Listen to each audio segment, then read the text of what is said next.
السلام عليكم. مرحبا بكم في الجزء الثاني من القصة ديال يوسف وخديجة اللي خليناها في سلمى بغات تمشي مع صاحبتها لعند الشوافة تعرف كيفاش غتسحل يوسف وخديجة.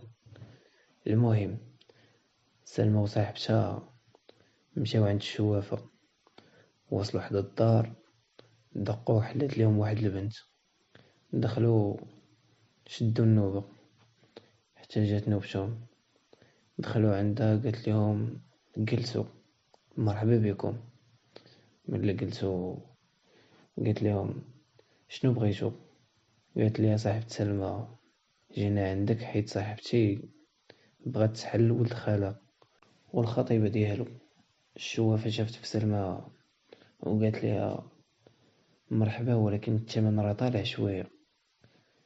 قالت لي يا سلمى ماشي مشكل اللي طلبتيها مرحبا. وقالت لي الشوافة صافي واخا. من بعد قالت لي شنو تجيب من الحوايج ديال يوسف وخديجة. قالت لي يا سلمى الحوايج ديال يوسف نجيبهم ولكن ديال خديجة ما عندي كندير. قلت لها صافي غير جيبي الحوايج اللي قلت لك ديال يوسف ونسحروا ليه بوحدو.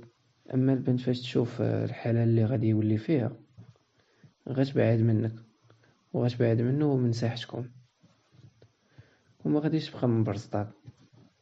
سلمى عجبها الحال ومشات. اما يوسف وخديجه ولاو كيوجدوا للعرس حيت قرب الوقت اللي حددوه.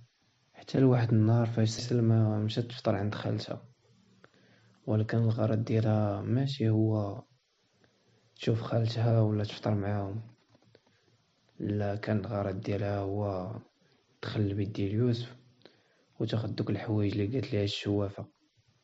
المهم مشات عندهم فطروا، وفاش مشى يوسف يصلي التراويح هي استغلت الفرصة ومشات دخلت لبيت يوسف، قلبت على دوك الحوايج ولقاتهم، خداتهم دارتهم في الصاك